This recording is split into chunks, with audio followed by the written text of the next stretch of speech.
40 años. Historia de una época. Con Javier García Isaac.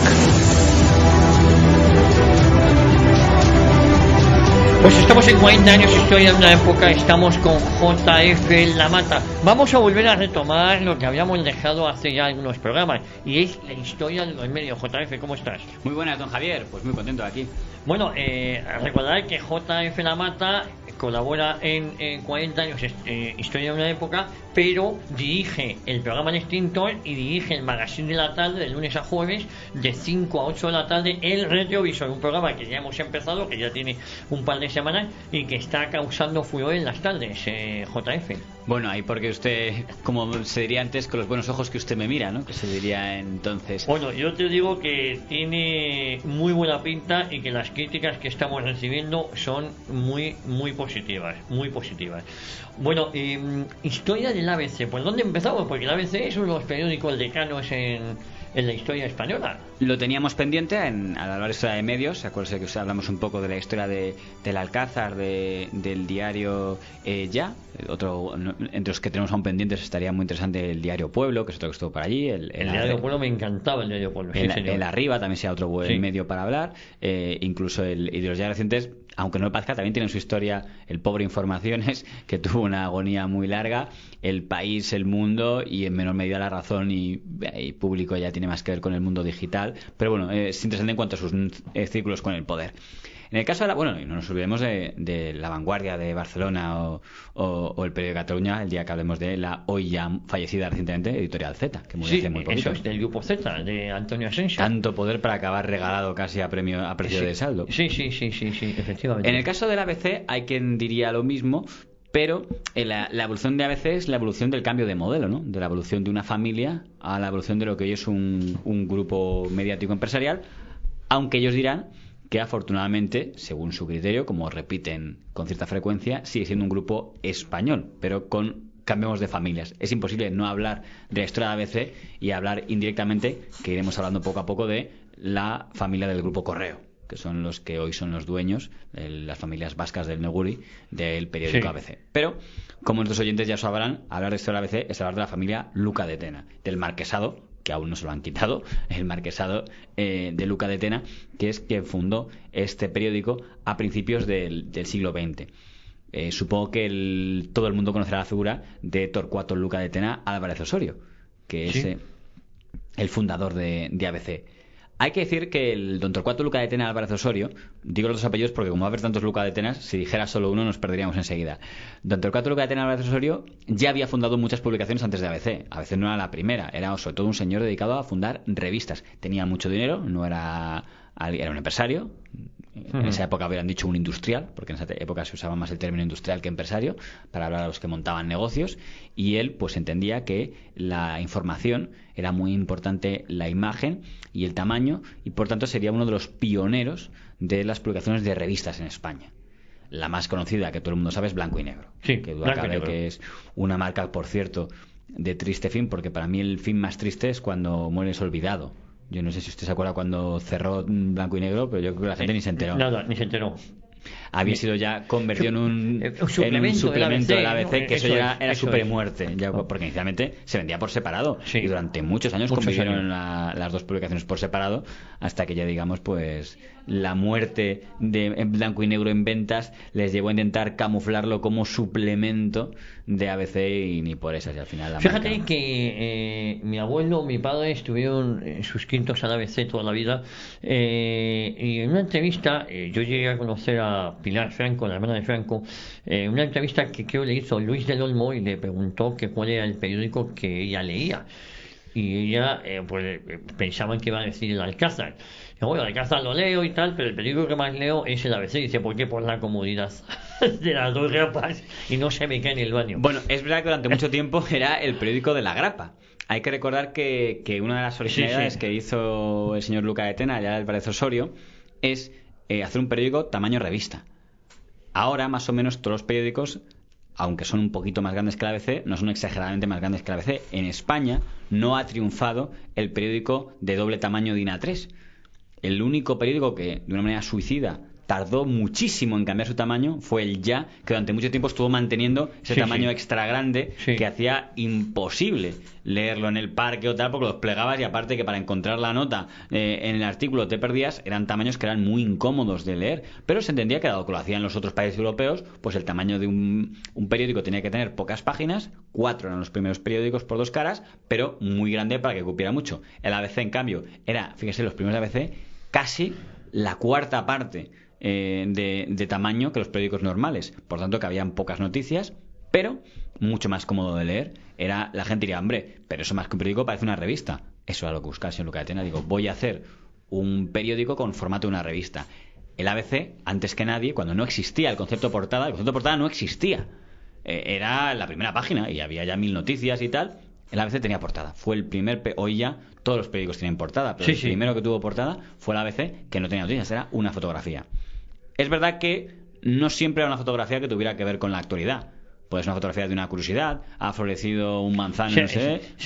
pero la imagen. Sí, la imagen. La fotografía siempre estaba pendiente. De hecho, son míticas esas portadas de la ABC. Pero ¿cómo nace? ¿Cómo surge la idea de la ABC? Que siempre se ha caracterizado, aunque últimamente ha pasado por muchos vaivenes, por ser un periódico eminentemente monárquico, ¿no? Era su seña de identidad. ¿Puede ser? ¿Siempre fue así?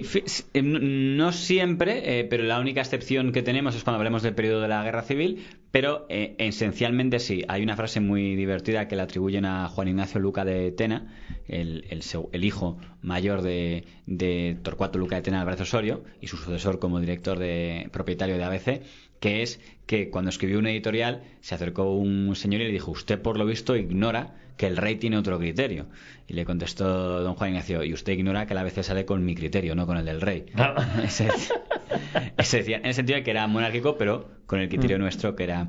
Es verdad que una cosa original de don Torcuato Luca de Tena Álvarez Osorio, que delata un poco su carácter, digamos, de firme y de que aquí mando yo, es que por compararlo con el periódico que es más veces comparado, el periódico La Vanguardia de Barcelona, que es más antiguo que la ABC, cuando lo montan los hermanos Godó, los primeros, contratar a un director profesional, por cierto, de fuera de Cataluña, pero no lo dirigen ellos, y en cambio Álvarez Osorio sí decide que lo quiere dirigir él.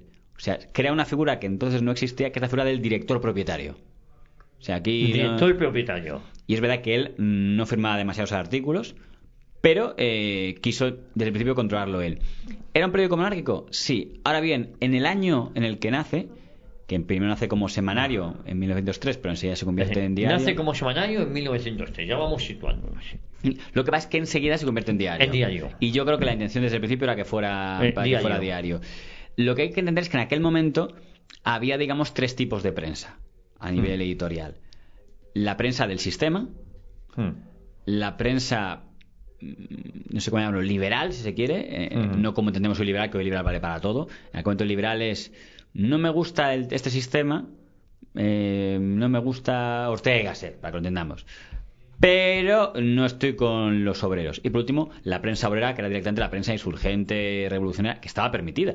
Estaban ahí El Motín y una serie de publicaciones mucho más pequeñitas en difusión, eran como la prensa casi de pasquines, pero ahí había muchos periodistas que se dedicaban a ese tipo de prensa. Periódico, pues a lo mejor entraría ahí un poco más tarde el primer El País, no confundir con El País después, había ya un País entonces, tal. Pero la prensa mayoritaria, la prensa, digamos, del sistema, por así decirlo, es que eran todos monárquicos. O sea, eran, digamos, los conservadores, los liberales eran esos que estaban con el sistema pero querían la reforma. Entonces, por ejemplo, con el ABC estaría, por ejemplo, el Imparcial, que sería el periódico, digamos, monárquico por excelencia en aquel momento. ¿El Imparcial? Que había en ese momento. También estaría el Correo de España, era otro que estaba por allí. Esos serían, digamos, los periódicos del sistema. ¿Cómo se llama? La Época, que era muy parecido. La Época era también de otro noble, igual que el Marqués Luca de Tena tenía, pues otro noble tenía la de la revista La Época. Y en cambio, luego estarían la prensa liberal, que es donde estaría metido, pues por ejemplo, el Liberal, el Heraldo, que era el de Canalejas, el Heraldo de Madrid, más adelante saldría El Sol con Ortega y Gasset. Esos, digamos, eran los grupos que había. Por tanto, no existe, claro, lo más parecido a un periódico no monárquico, a un periódico republicano, era ya esa prensa insurgente revolucionaria que era muy minoritaria. Era muy minoritaria. Entonces, claro, a veces no dice: hola, soy monárquico, porque todo el mundo más o menos lo era en aquel momento. Que era la parte, digamos, eso sí va a cambiar. Por cierto, me he dejado la prensa, digamos, clerical. Eso tiene que ver con el experimento del debate que viene un poquito después que el de ABC, en los años ya 10. Y sería el antecesor del Ya. Claro. Y eso, por cierto, nació con una idea, aunque no se quiera decir, claramente polemizadora. O sea, la prensa clerical nace como contestación. Es una prensa contestataria a la fuerza que está empezando a adoptar la prensa liberal y la prensa, digamos, rebelde. Porque el único punto en común que tienen los liberales y los rebeldes es que ambos tienen mucha manía a los curas. Igual porque en esa época se lo merecían. Pero quiero decir, ese es el punto común. Y entonces dicen, oye, pues la prensa conservadora no está especialmente interesada, está más en defender, digamos, sus cosas. Dicen, oye, hay que fundar aquí un periódico para defender a la Iglesia de tanto ataque de la prensa liberal y la prensa rebelde. El primero lo hacen unos empresarios con muy poco enganche, no fue Rarahoria, fueron otros, pero Rarahoria se que dijo, oye, esto se va a desplomar, lo tengo que coger yo, y es cuando entran los propagandistas y es cuando realmente empieza a existir el debate como periódico fuerte. Pero esa es la situación del ABC. El ABC no toma especialmente partido al principio, hay que decirlo, en el sentido de que las broncas que hay en ese momento entre los Moret, los Sagasta, sus herederos Silvela, no le interesa mucho a la ABC meterse, y es un periódico bastante crítico con todos. Está en el sistema, pero se permite criticar a unos y otros.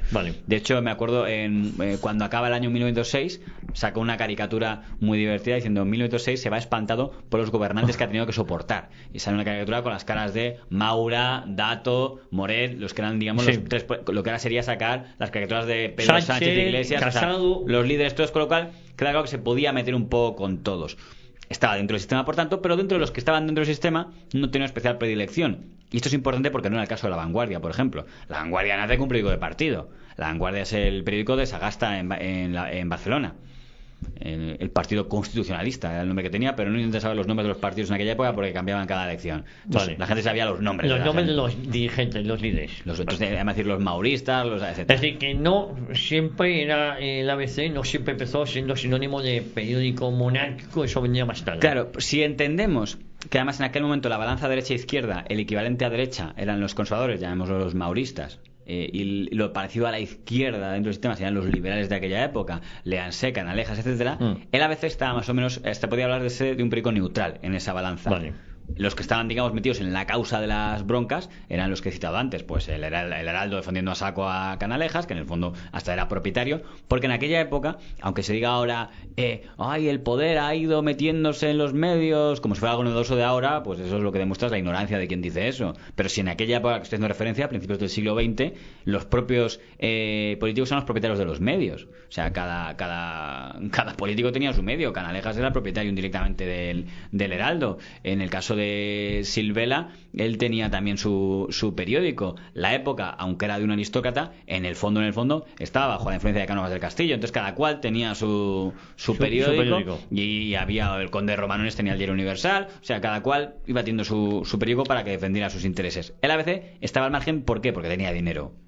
O sea, podemos decir, porque era muy defensor de la libertad, sí, o simplemente porque era un millonario Luca de tener, podía permitirse mantener un periódico, que era algo que no podían permitirse los demás, que eran periódicos que además que vivían todos muy hasta el cuello, no era un negocio. El gran cambio del siglo XX, que por eso para mí la prensa antes del siglo XX, más que prensa, es pues unas hojas de publicidad de los distintos poderes, es porque a principios de los años del siglo XX, la gente se quedará con el nombre de William Randolph Hearst, empieza a existir la industria de la prensa. Y entonces ahí, por ejemplo, aparece el primer gran intento de crear un holding de prensa en España como negocio. Es el que monta el que sería presidente de la Asociación de la Prensa, Miguel Moya, llamado la Sociedad Editorial Española, lo que ha sido conocido como el Trust.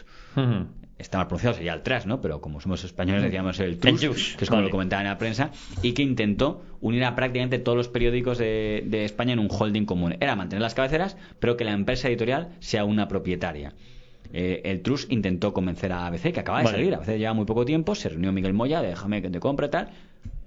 Torcuato Luca de Tena, el asesor, escuchó la oferta, pero al final dijo, mira, prefiero ir por mi cuenta. Hay que decir que el Trust fue un fracaso y era una idea económicamente inteligente, y ocurrió algo que ahora se ha repetido en La Sexta y parece que está funcionando, pero que en aquel momento no funcionó, que era intentar que periódicos con diferente línea editorial pudieran estar juntos.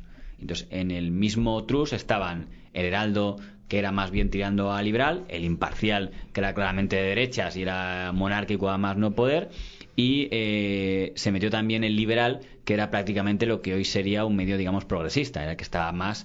Y dice, bueno, pues que el mismo dueño tenga tres periódicos diferentes. no cuajó. Enseguida dijeron, pero ¿cómo va a estar imparcial en el mismo grupo que el liberal y tal? Pero que divierte que ya a principios del siglo XX se intentara esto. Estamos hablando de 1906. Sí. Y se intentó esto. Y es lo que ha conseguido ahora el Grupo Planeta, metiendo a Fallo Omega, la sexta, la razón en el mismo grupo. Y ellos parece que como les mantuvo ahí se me dio el nombre. Moya, a Moya no le sirvió. Miguel Moya no pudo conseguir que eso se consolidara y se derrumbó, con lo cual la ABC sintió que había acertado no metiendo su medio en el Trust. Hay que decir que no era una oferta mala. Lleva muy poquito tiempo la ABC y vino, dice, con el dinero, dice, mira, estaba ahí detrás el dinero de la Cierva, que luego moriría en Paracuellos y es el padre, creo, del que luego fue historiador Ricardo de la Cierva, y fue ministro de Cultura con la UCD. Le dio 6 meses. Claro, sí, pero sí, acabó con Suárez. Acabó diciendo, pero ¿dónde me he metido? Lo curioso de Cierva Junior, aunque es que tuvo un doble cambio. O sea, empezó no me gusta nada Suárez, le veo muy fachorro y tal.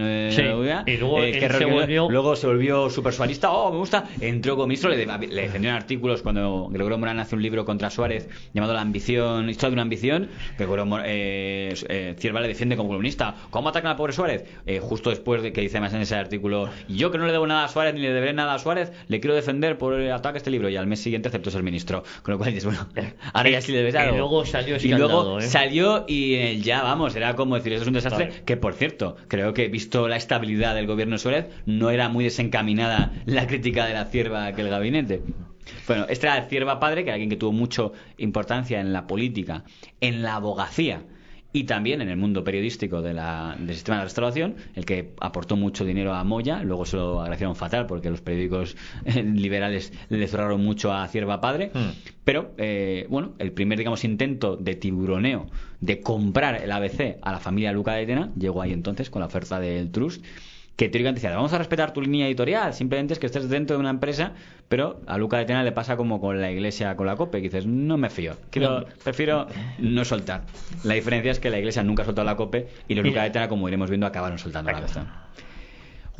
Hay que decir que el otro gran conflicto que vivió Torcuato Luca de Tena y Álvarez Osorio fue la Primera Guerra Mundial, que eso fue un conflicto muy fuerte, no por el tema de la guerra civil, por un tema económico del que vamos a hablar ahora mismo. Al tema editorial sí hay que decir que la ABC era un periódico germanófilo, de los que tenía, no fue el único, quizá el Correo, los vascos precisamente, aparte del Correo Vasco estaba también el Correo de España, que era un periódico que tampoco sobrevivió, lo que sería, digamos, una escisión de la correspondencia de España, bueno, otros periódicos que había por allí, pero digamos, periódicos germanófilos relevantes.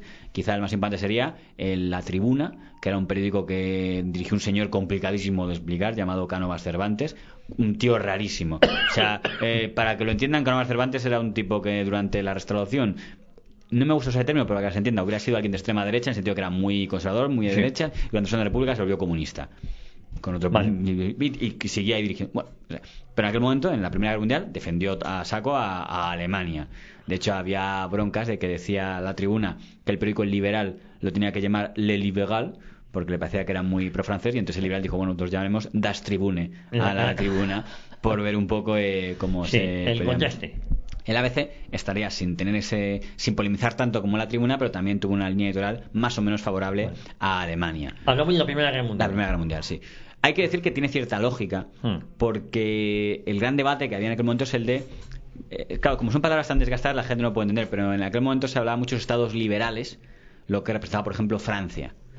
Era el modelo, digamos, que querían los grupos liberales aquí, con lo cual los periódicos liberales, como el Liberal, querían un modelo así. Mientras que, en cambio, los periódicos de orden eran los que llamaríamos conservadores. Y la Alemania del Kaiser, del Segundo Reich, pues parecía que era un modelo conservador. Entonces no entraban tanto en quién tenía la culpa y quién había empezado, sino, como me gusta más este modelo de país, yo prefiero ese. Y por eso el ABC era un poquito más.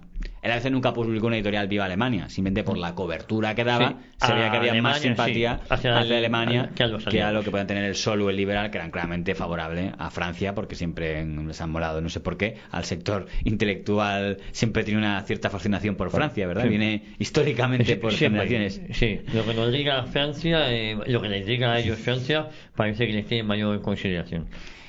Pero ¿qué ocurre en ese tema? En ese momento se produce algo muy llamativo, que es que el papel aunque España es neutral en ese conflicto, las empresas, no pasa como ahora, que las principales empresas que aportan papeles están en España y están sobre todo en las siderurgias, en el País Vasco hay unas cuantas, tal. En aquella época el papel estaba muy concentrado en la central papelera de España. La central papelera de España empezó una carestía de papel brutal, como carestía de todo, porque la Primera Guerra Mundial provocó una carestía de todo.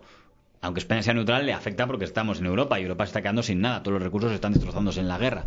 Por tanto, empieza a ser el papel algo muy codiciado. Sí. Y resulta que el dueño de la central papelera en España es una figura interesantísima llamada Nicolás María de Urgoiti. Nicolás María de Urgoiti era el dueño también del periódico El Sol. Esto explicamos para que tengamos cuál es el jaleo que se va a montar. Sí. Entonces, claro, cuando empieza a encarecerse el papel, rápidamente la prensa dice, necesitamos dinero del Estado. No es muy liberal, ¿verdad? Pero bueno, es lo que en ese momento decían. Y entonces Miguel Moya y Torcuato Lucatena y Álvaro Osorio se van a ver al gobierno y dicen, por favor, danos pasta, que si no nos vamos a la ruina. Entonces es la primera vez. El famoso fondo de reptiles siempre es una leyenda que siempre ha existido, de que hay pagos ahí ocultos. En este caso es la primera vez que el fondo de reptiles se hace de manera abierta, cuando se empieza a regularizar. Por cierto, esa subvención que se acordó entonces nunca ha desaparecido del todo. Se ha buscado unas formas, pero en fondo cuando el gobierno decide crear una legislación para subvencionar a la prensa, nunca ha desaparecido del todo. Ha cambiado los motivos, la forma, pero en aquel momento tiene gracia porque se llamó el anticipo reintegrable, porque era la forma que tenían el ABC y los grupos del TRUS para decir, no es que nos subvencione, no, es que no, lo adelantan, ya lo reintegraremos. En la práctica ha sido una subvención que además, cambiando de nombre, ha seguido existiendo. Eso que parecía imposible de convencer, hay que decir que una reunión muy célebre de Torcuato Lucatena, Álvaro Osorio y Miguel Moya convencieron que Miguel Moya era el dueño del TRUS y también el presidente de la Asociación de la Prensa. Son los dos que se reúnen. Y el hecho de que Lucatena esté en esa reunión demuestra el poder de ABC. Es decir, no solo va el presidente de la Asociación de la Prensa, presidente de prensa y el director de ABC. Es decir, que ABC cuando nace, ya nace con fuerza. La gente sabía quién era Torcuato Lucatena. Y una década después, en los años 10, ya era uno de los hombres fuertes de la prensa de España. De España, no de Madrid, de España.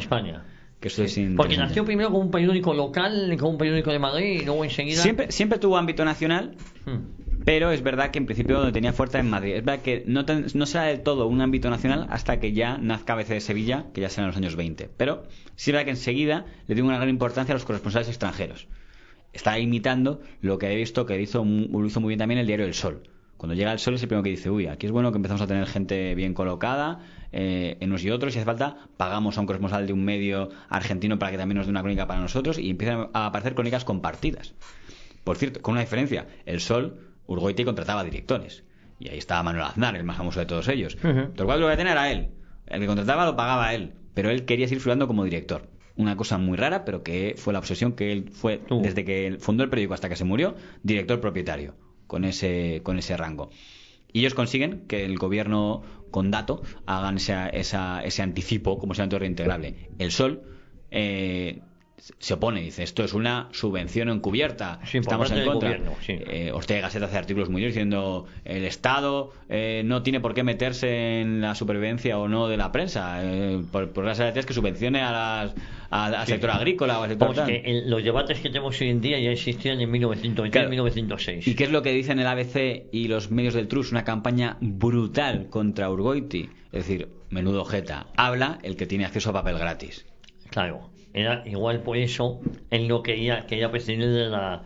Esas son las dos teorías que tenemos. Claro. Desde el punto de vista del Sol, ellos dirán, oye, nosotros somos liberales en conciencia, es decir, oye, si el Estado nos subvenciona, nos va a controlar.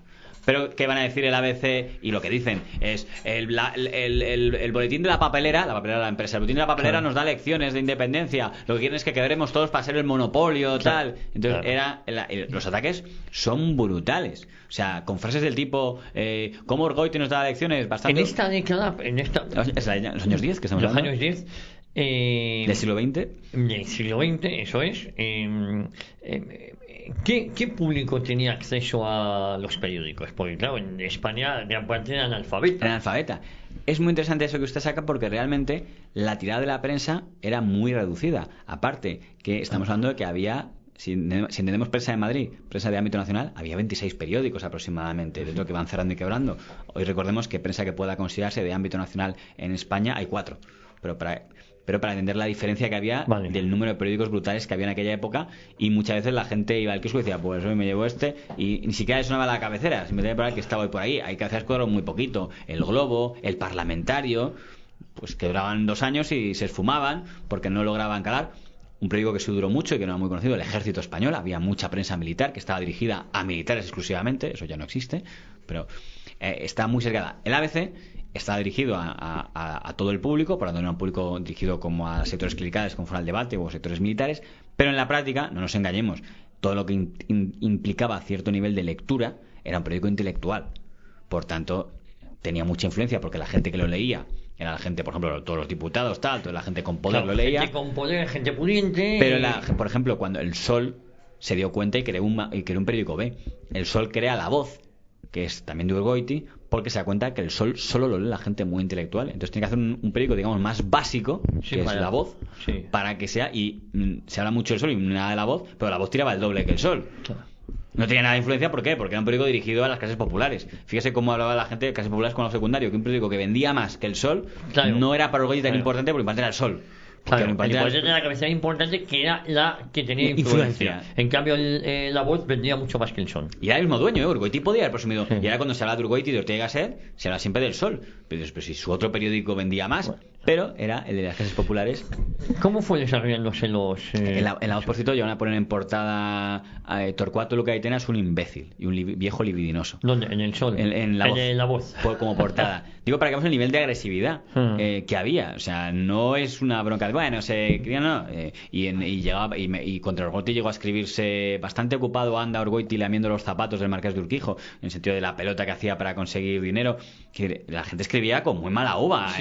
Cuando la gente dice, uy, la crispación que llega ahora dime tú en qué periodo de tiempo no ha habido crispación. Si hasta en el franquismo puedo sacarles casos de ataques de periodistas. Que ahora, a nivel de debates, duelos periodísticos, por decirlo de alguna manera, porque ahora mismo hay veces que las portadas de los periódicos son intercambiables, no ofrecen una línea editorial clara, hay un consenso en todos ellos. Claro, la bronca es únicamente comercial. En aquel momento era comercial, pero en algunos puntos también ideológico. Aunque este en concreto del anticipo reintegrable sonó más a que era un tema comercial, puramente, aunque motivado por también es verdad que al leerlo menos gente, aunque tenía mucho poder, mucha influencia, no transmitían esas crispaciones, no es como ahora que todo el mundo tiene acceso a determinados medios, ¿no? Bueno, pues el anticipo reintegrable no solo fue una realidad, sino que ocurrió algo muy interesante, que es que Eduardo Dato, el gobierno Dato, obligó al Sol a igualar su precio al del resto de periódicos. No le permitió, por ley, venderlo más barato.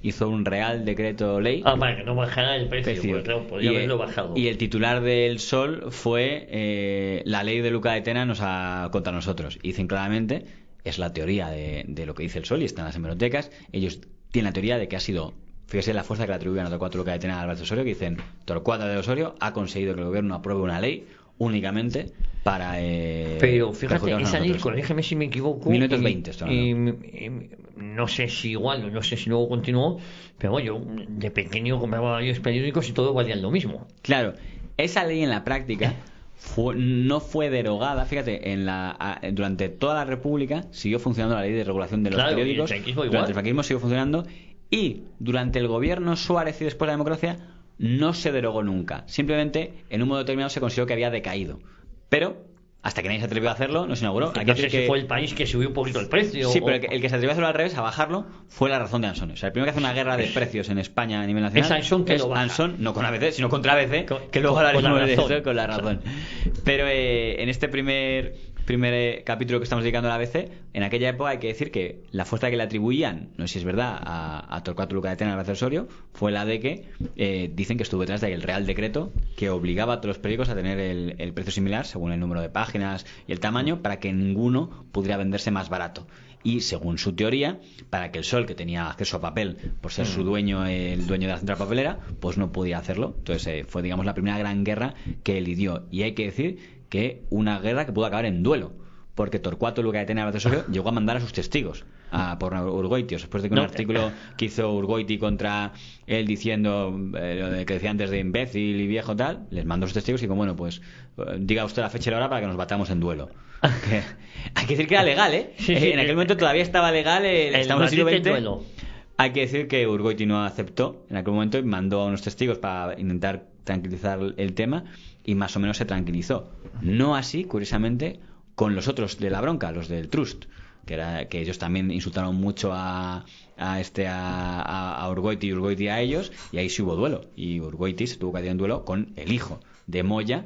Pero bueno, no hubo muertos. No hubo muertos. Que sí los hubo en otros casos, con el periodista Barcelona, ¿no? Con el nombre de Barcelona, que murió en duelo por o también, por ejemplo, Álvaro de Figueroa, murió en duelo, el director del Diario Universal, porque en aquella época, más que querello, nos batimos en duelo y podía morir. Y era morir. legal en esa época. Y era legal, estamos en el siglo XX, y aún era legal el tema del duelo. Bueno, había un poquito de honor. No digo que yo vaya a defender el duelo ahora, pero bueno, había honor. Se entendía así. Es cierto que el duelo más o menos empieza a haber en esa misma época ya muchos artículos que dicen esto del duelo está un poco desfasado, esto del duelo había que prescindirlo, y precisamente Moya es el que propone, como presidente de la Asociación de la Prensa, que acabemos con los duelos y hagamos una especie de tribunal de honor. No funcionó mucho, pero vamos, sí sirvió para que se entendiera que aquello de los duelos estaba ya un poco desfasado en el siglo XX. Torcuato Luca de Tena Álvarez Osorio fue una de las personas que más recurrió a amenazar a la gente con duelo. Lo que pasa es que le decían que no. Torcuato Luca de Tena Álvarez Osorio también era senador. Y era, hombre, pues qué poco independiente si resulta que era senador, de qué partido, tal. Es que en aquella época el rey tenía un derecho que era nombrar una serie de senadores. Y era muy típico que era el cupo de senadores por designación real.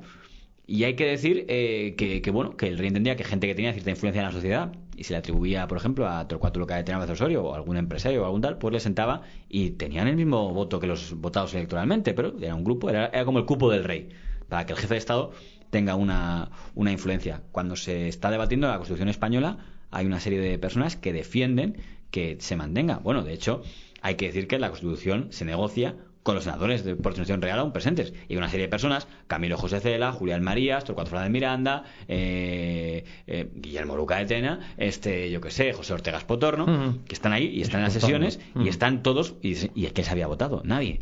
Aún seguía existiendo el cupo nombrados a dedo por el rey Juan Carlos I, pero porque era lo que se había hecho siempre. Había un cupo de senadores por designación real y es la propia Constitución del 78, con ellos delante. Dicen, quedan ustedes excluidos porque vamos a votar hoy una disposición que suprime los senadores por designación real. Fue una decisión de UCD y de PSOE. ¿Se de acuerdo? Diciendo... Sí, pero se podía, vamos. De hecho, efectivamente, en el 77 el rey nombró senadores. Y este grupo sigue diciendo, y se quedan todos, Julián María diciendo... ¿Pero qué han hecho? Nos acaban de dejar fuera a todos. Entonces, ¿qué hacemos aquí? Nos acaban de votar que nos... Algunos decían, oiga, entonces el rey pierde toda posibilidad de influencia. Sí. Pues... ¿Y él lo aceptó? Aceptó el rey que, bueno, pues sí, prefiero ser rey florero. Sí. Bueno. Eso fue ya el principio del fin. Por lo menos de que ya no tiene... Es decir, todavía... hasta hace relativamente poco la Cámara de los Comunes mantenía una serie de personas por designación real y en cierto modo no la ha perdido del todo, porque todavía hay un grupo de Consejo de Estado, por así decirlo, metido en la Cámara de los Comunes que se parece muchísimo a lo que eran los senadores por designación real. Me dirán que bueno, pero que lo acuerdan entre todos. Bueno, pero no deja de ser una herencia. Los británicos aún mantienen un tipo de gente que oficialmente por ley le está nombrando la reina, aunque me digan que son consensuados entre los partidos como una especie de Consejo de Estado, pero dentro de la Cámara de los Comunes. El Consejo de Estado de España, recordemos, no está integrado en la Cámara es lo que se encontró para reemplazar a los senadores por designación real, pero dejándoles sin ningún poder ejecutivo. Eso es. ¿Cómo vamos avanzando? Pues el rey, Torcuato Luca de Tena Osorio, era senador y una ocasión se le iba a puñetazos con Indalecio Prieto. Y le retó a un duelo. O sea, le dijo Torcuato de Tena a duelo. Y fue Indalecio Prieto que escribió un artículo en El Liberal diciendo yo soy contrario a los duelos y no me va a tirar en duelo con el señor. Pero para que veamos que el señor Torcuato Luca de Tena Osorio, ya mayor, pero un hombre que le encantaba el tema de los duelos. Siempre a mí me decía, le reto a un duelo al que le insultaba o al que le tenía alguna trifulca. Bueno, fue el último, yo creo, de los grandes editores que aún seguía manteniendo una cierta costumbre de retar a la gente en duelo cuando entendía que su honor lo atentaba. Básicamente lo que hacía era mandar sus testigos. Era mandar sus testigos y a los testigos decían, señor, designen usted los testigos para acordar el cómo y la forma de este duelo, y si mete la otra parte decían no, yo no lo acepto. Y entonces Luca entendía que entonces había ganado su honor, tenía más honor que el otro, que no había aceptado ya el duelo. Era un poco el tema. Hay que decir que su bronca con Urgoiti duró hasta el final de su vida, porque en los años 20 y 26, ya con el régimen de Primo de Rivera, todavía hizo artículos Luca de Tena Álvarez Osorio contra Urgoiti, diciendo que era un falsificador, que era una pelea realmente muy personal, llegó ya muy a límites muy personales, de cada uno usó sus medios para intentar machacar a otro. La primera gran guerra de los medios de comunicación sería esa, de Luca de Tena y Moya por un lado contra Urgoiti por otro. Hay que decir que quedó más o menos en tablas, si se entiende que el objetivo era hundir, quitando Moya, que se hundió, pero por temas propios. Pero Luca de Tena y Urgoiti mantuvieron los dos, el Sol por un lado y La Voz, y el ABC por el otro. Pero fue, digamos, la primera gran guerra que tuvimos. Si los americanos tienen Pulitzer contra Hess, nosotros teníamos en esa misma época Luca de Tena y Urgoiti. Es verdad que Urgoiti va evolucionando, y lo que en principio era liberal cada vez va siendo más conservador. No, al revés, más republicano, más revolucionario, que es como se llamaba en esa época. En esa época, sí. Aunque él no se cansó de repetir que conste que yo soy fiel a la monarquía, quiero que liberal, pero fiel, pero poco a poco fue evolucionando. Y es cuando ese sector de la prensa se cambie de monárquico liberal a republicano lo que va a dejar al ABC en la posición de monárquico. Hasta ese momento, claro, la balanza era liberales y conservadores, cuando no existían, no decía a veces el monárquico. Es a partir de ese momento cuando va a existir esa división. Pero antes de eso pasa que muere Luca de Tena. Por poner un último ejemplo de su vida interesante, en aquella época... ¿Cuándo muere exactamente Luca de Tena? Pues estoy de memoria, yo creo que es 1926. En el 26. En plena dictadura de Miguel I de Rivera. Ocurre una cosa interesante, por cierto, antes, como que su último gran aporte a la prensa, que es que en aquella época el régimen de Primo de Rivera clausura un periódico de derechas, La Época, porque no le gustó un artículo que hacen. Tiene que ver con el dirigible el Plus Ultra. Sí. Pues queriendo alojar el Plus Ultra, pues una época escribe, la España que está pasando tan mal y tal con el gobierno de ahora, pero qué alegría nos dan hazañas como esta. Bueno, pues se entiende que es una crítica al régimen, y la lectura de Primo de Rivera clausura La Época. Y entonces Torcuato Luca de Tena, Álvarez Osorio y Ángel Irraoria, lo cual demuestra cómo Miguel Moya ha dejado de existir, ya no tenía fuerza, ya los que van en nombre de la prensa a hablar con el gobierno para pedir que le retiren la sanción al periódico La Época son dos competidores, Ángel Irraoria, del periódico El Debate, y Torcuato Luca de Tena, Álvarez Osorio, muy mayor, a pedirle al gobierno de Primo de Rivera, por favor, indulte usted a La Época. Y lo que dice el gobierno, vale, pero que pague una multa. Y dice La Época, no la pago porque mi honor es que yo no he hecho nada malo, yo he hecho una expresión de opinión y se niega a pagar esa multa. Y entonces lo que hacen, cosa curiosa, ¿verdad? Dice Luca de Tena, la pagamos nosotros. Y entonces hace una especie de cuestación de cuestión entre los periódicos de Madrid, La Época, ABC por una parte, y el Ángel Irraoria, El Debate pone otra, y pagan la multa. Es un acto de solidaridad muy interesante, que sería impensable ahora, de que el Debate y el ABC, con ayuda de algunos periódicos que no citaron cuáles son, sabemos únicamente los dos que más aportaron, que fueron los dos que se reunieron y que entregaron físicamente el dinero, hicieron esa gestión para que su periódico amigo volviera, que es una cosa muy, muy interesante y muy poco. Marqués de Valdeiglesias era el dueño de La Época. Los dueños de La Época eran el Marqués de Valdeiglesias. Pues el Marqués de Valdeiglesias, que era un competidor, pero le quiso ayudar para que pudiera volver a salir. Luego, durante la República, estos usaban para echarse en cara unos a otros, porque dirán el Sol y los periodistas de izquierdas, el ABC y Herrera Oria y El Debate no decían nada durante la lectura de Primo de Rivera y no defendían a sus compañeros, y porque lo que ponía, ¿qué decía la prensa de izquierdas? Huelga, hagamos huelga todos hasta que... Y tuvo que intervenir La Época diciendo, bueno, yo estaré siempre agradecido a Herrera Oria y a Luca de Tena porque son los que reunieron el dinero y son los que hicieron las gestiones con el Primo de Rivera para que me volvieran a abrir. Estamos en 1926, fallece Luca de Tena, era mayor, no sé si era mayor, había sido el fundador en 1906, es decir, 20 años. 1903 primero como semanario, 1906 luego como diario. Es decir, 23 años al frente de la cabecera. Y viviendo la Primera Guerra Mundial, el régimen de la Restauración y luego la dictadura de Primo de Rivera, que es como fallece.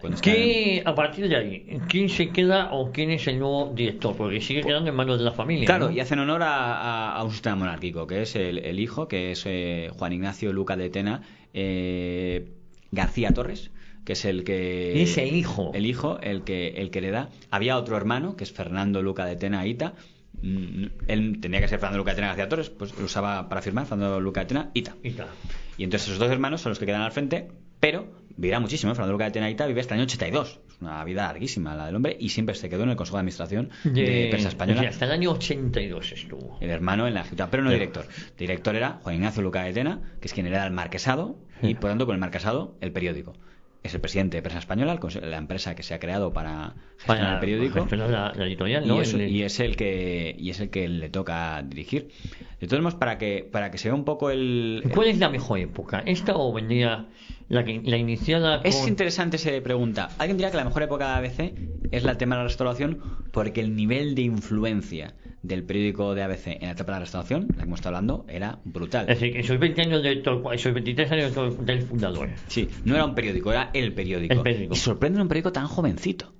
Porque lo lógico es que lo que da prestigio a un periódico es el periódico de tantos años, el Imparcial tenía más años que él, hasta el Liberal tenía más años que él. Te pongo un paralelismo, porque como no hay prisa, la semana que viene acabamos. Sí, además el ABC va... Y yo creo que esto merece la pena es interesante, y perdóname que te interrumpa, es por el conocimiento que yo he tenido posteriormente por el ABC como lector, no como por la vinculación que tenía mi familia, pero únicamente porque lo compraba. Es que había un gran número de población española que compraba el ABC por de inercia, hecho, porque es el periódico de toda mi vida. Mi vocación periodística empieza con los artículos. Yo empiezo en la radio siendo comentarista de política internacional y empiezo en la Inter, luego pasa a Copia, en radio, ¿Estuviste en la Inter? ¿No conociera con Fosner o...? Lo que pasa es que como yo producía mis programas...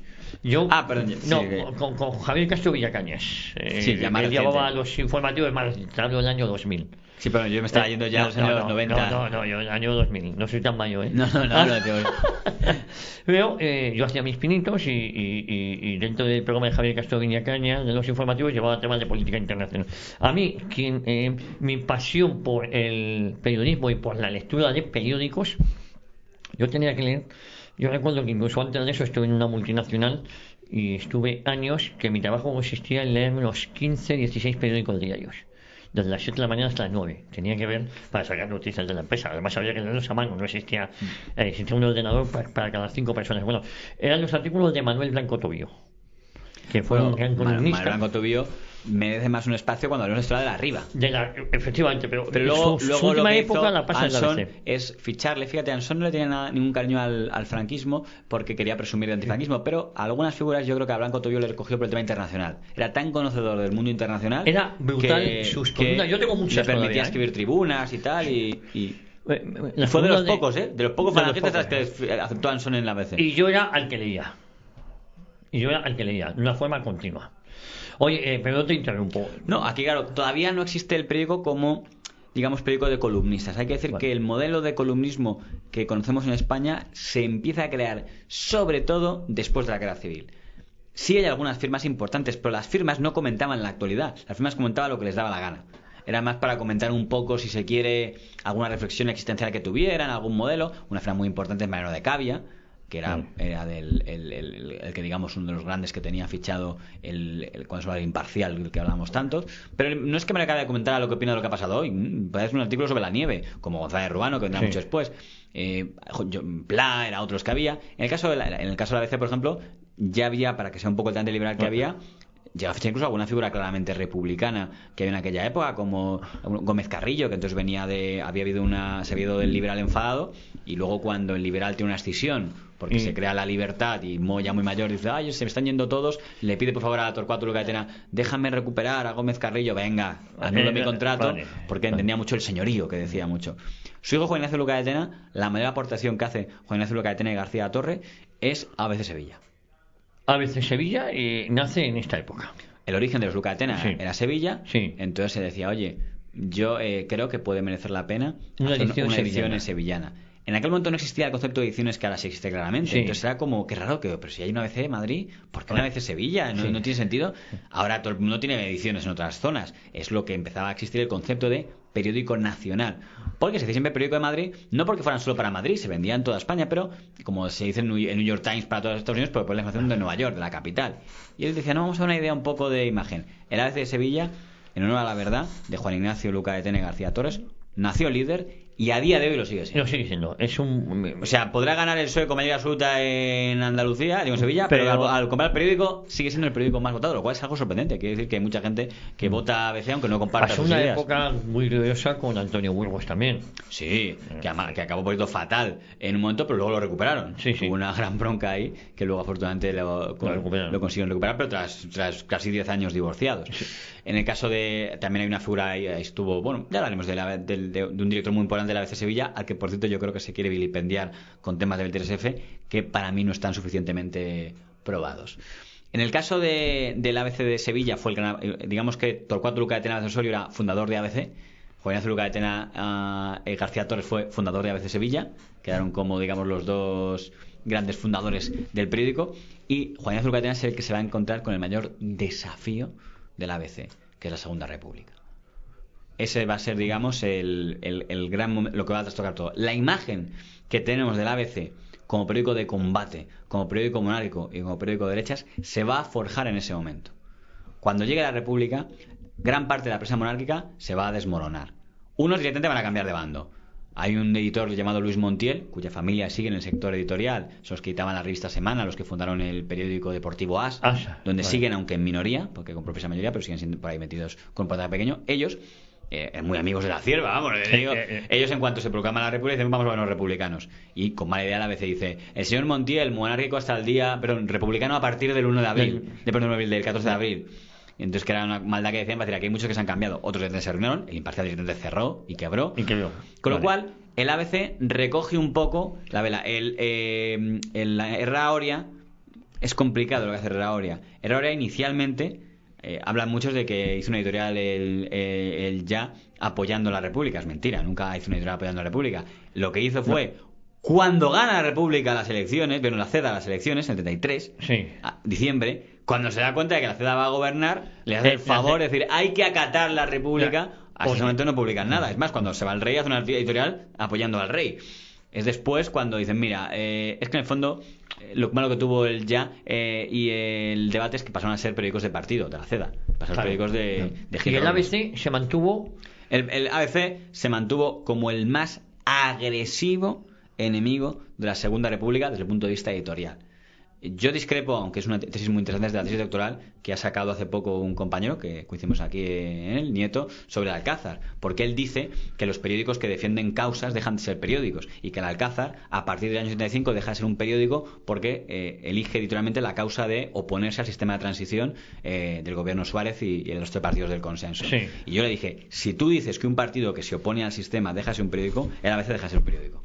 Porque el ABC se posicionó claramente y además aguantó todo lo que supuso con Juan Ignacio Luca de Tena García Torres en contra del régimen de la República. Cuando se proclama la República, en aquellas elecciones que saben que la República se proclamó por unas elecciones municipales. Sí, el 14 de abril, el 12 de abril me parece que son las municipales y el mismo 14. Entonces, se nota que el ambiente estaba ya muy rebelde, aunque eran unas simples elecciones municipales, porque la ABC ya publica el día antes una página en hueco grabado que es cómo se gobiernan las repúblicas en el mundo, y saca todo dictadores. Stalin en Rusia, Pilsudski en Polonia, no sé quién, para que den cuidado que república no es igual a democracia necesariamente, ¿no? Con lo cual demuestra que había un ambiente de monarquía-república en aquellas municipales, aunque al final no se esperaban todos de que fueran tan relampagueante la proclamación de la República. Y cuando se proclama la República, Juan Ignacio Luca de Tena García Torres pone una editorial muy grande diciendo creemos que una marejada de locura y de manipulación ha contaminado al pueblo español y que será reconducible, etcétera.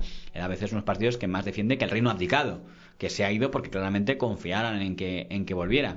Y el ABC es el periódico que hace lo que le va a valer la primera sanción y la primera suspensión del periódico, que hace una entrevista al rey desde el exilio. Se va el propio Juan Ignacio Luca de Tena a entrevistar al rey a Londres y publica la entrevista que el gobierno dice, esa edición que no salga. Fíjate que en esa entrevista el rey decía apoyo a la República y que no haya ninguna guerra civil, tal, pero ni siquiera eso, porque la República dijeron, sí, suena que insinúe guerra civil el rey, eso demuestra que quiere que haya una guerra civil, con lo cual, porque lo que decía el rey es, me he ido para evitar una guerra civil. Y decía los republicanos decían, ¿quién ha hablado de guerra civil? Esto es unas mentiras del rey que quiere meter esa idea en la cabeza de la gente, tal. Que se hubiese quedado, a ver qué le hubiese pasado también. Es verdad que yo creo que se fue prematuramente, pero eso sí entra en otro debate. Sí, yo creo que le engañaron muchos políticos. Estaban deseando que se fueran muchos políticos, por cierto, la derecha. Como con el pacto de San Sebastián. ¿De dónde venían acá Zamora y Miguel Maura? Que tuvieron muchísimo Miguel que ver. Maura presionado hasta la ciudad, oye, vete, que te van a su majestad, le van a usted matar, aquí va a estar. Y es la derecha quien, de hecho, el pacto de San Sebastián, yo siempre he dicho que tanto los cambios de régimen los ha traído la derecha. En la Segunda República lo trae la derecha, si uno lo analiza bien, quiénes son los que pactan en el famoso pacto de San Sebastián, y la democracia actual que conocemos lo trae la derecha también. Ni más ni menos. Pues yo creo que si digamos el primer periodo del ABC, que es el que hemos entrado en este número, sería el poder del ABC omnipotente. El segundo periodo del ABC sería el ABC de combate, que es el que tocaría hablar en Ahora. el siguiente episodio, que es el ABC como, digamos, periódico opositor a la Segunda República. Y para dar una frase introductoria, la frase que se atribuye a don Manuel Azaña es: o la República acaba con el ABC o el ABC acabará con la República. Es la frase que se atribuye a Azaña. No sabemos si es verdad o no, pero es la que ha quedado en la historia, como que da una idea de qué papel va a jugar este periódico en esta siguiente etapa. Bueno, pues lo vamos a dejar aquí y vamos a recordar. Nos quedamos en la historia del ABC. Se funda en 1903 como semanal, en 1906 como diario. Su fundador fallece en 1926, quizás la época más gloriosa en el sentido de mayor influencia. Emilio Romero dijo: hasta que llegó El País no había habido un periódico que tuvo tanto poder sobre la clase política entonces como el ABC con la Restauración. Lo dejamos aquí, JF, y volvemos la próxima semana hablando, en un segundo episodio, hablando sobre la historia del ABC. Muchísimas gracias. Pues ahí nos veremos.